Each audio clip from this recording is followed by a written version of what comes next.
అందరికీ నమస్కారం. నేను మీ నేహ గొనెల. ఏంటి ఫస్ట్ డే ఫిష్ ఫ్రై అవి చూపించాను అనుకుంటున్నారా? ఇవాళ అయితే ఫిష్ ఫ్రై అండ్ ఫిష్ పులుసు చేస్తున్నాను అనమాట. అది కూడా చింతకాయలు దొరుకుతాయి కదా, దాంతో చేస్తున్నాను. దానికోసం ఫస్ట్ నేను ఆనియన్ పేస్ట్ అది అయితే రెడీ చేసేసుకున్నాను. దాంట్లోనే మసాలా అన్నీ వేసేసి హోల్ గరం మసాలా వేసి మిక్సీ పట్టేసుకున్నాను. అండ్ ఇంకో సైడ్ వచ్చి కొంచెం 2 పీసెస్ ఓన్లీ ఫ్రైకి మాత్రం పక్కన పెట్టేశాను. దాన్ని మ్యాగ్నెట్ చేసి పెట్టేశాను మార్నింగే.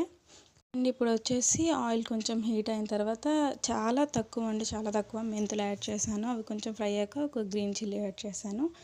అది కూడా కొంచెం ఫ్రై అవనిచ్చి అప్పుడు ఆనియన్ పేస్ట్ అదే హోల్ గరం మసాలా అన్నీ వేసుకొని మిక్సీ పట్టుకున్నాం కదా, అల్లం వెల్లుల్లి హోల్ గరం మసాలా అన్నీ వేసుకొని ఆ పేస్ట్ అయితే యాడ్ చేశాను. అది కొంచెం ఫ్రై అవ్వడానికి కొంచెం పసుపు అండ్ రాళ్ళు ఉప్పు ఉంటుంది కదా, కల్లుప్పు, అది కూడా వేసేసుకుంటున్నాను. ఇవన్నీ మంచిగా ఫ్రై అవనివ్వాలన్నమాట ఫస్ట్ అయితే. అండ్ ఆ తర్వాత ఇవి చింతకాయలండి, చింతపండు కాదు చింతకాయలు. ఇది అయింది, చాలా డేస్ అయ్యింది నేను ఈ వీడియో అయితే షూట్ చేసి అప్లోడ్ చేయడానికి మాత్రం కొంచెం టైం తీసుకున్నాను అనమాట, చాలానే. దాన్ని అయితే ఆల్రెడీ కొంచెం జస్ట్ అలా బాయిల్ చేయాలన్నమాట. చింతకాయల్లో నుంచి గుజ్జు అది బాగా రావడం కోసం బాయిల్ చేసి పక్కన పెట్టేశాను అనమాట. కొంచెం గోరువెచ్చగా ఉన్నప్పుడే దాన్ని బాగా చేత్తోనే పిసికేస్తున్నాను అనమాట. బాగుంటుంది ఆ గుజ్జు అది బాగా రావడం కోసం.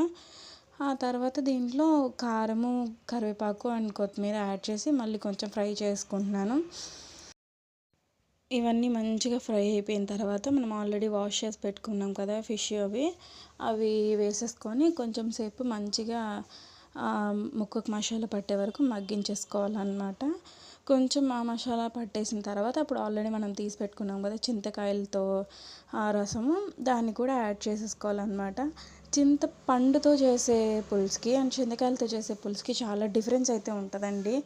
And taste was very good. నిజంగానే చాలా చాలా ఎమ్మీగా ఉంటుంది కాయలతో చేసుకునే పులుసు అయితే.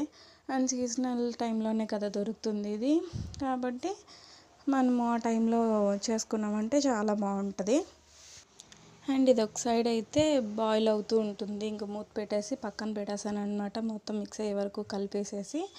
అండ్ ఈ కలర్ కూడా కొంచెం డిఫరెంట్గా ఉంటుందండి. చింతపండు పులుసుకి చింతకాయ పులుసుకి డిఫరెన్స్ అయితే కొంచెం ఉంటుంది.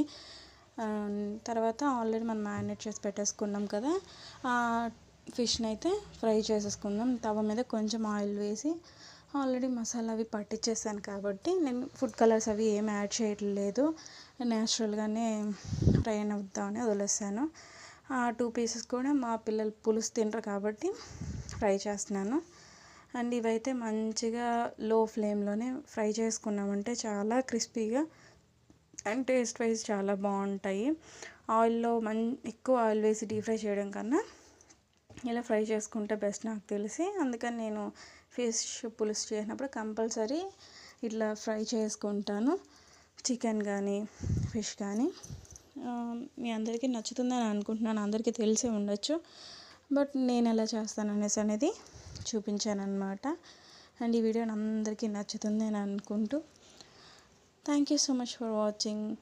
ఒకవేళ తెలియకపోతే కంపల్సరీ ఈ చింతకాయలు ఎప్పుడైతే దొరుకుతాయో అప్పుడైతే ట్రై చేయండి.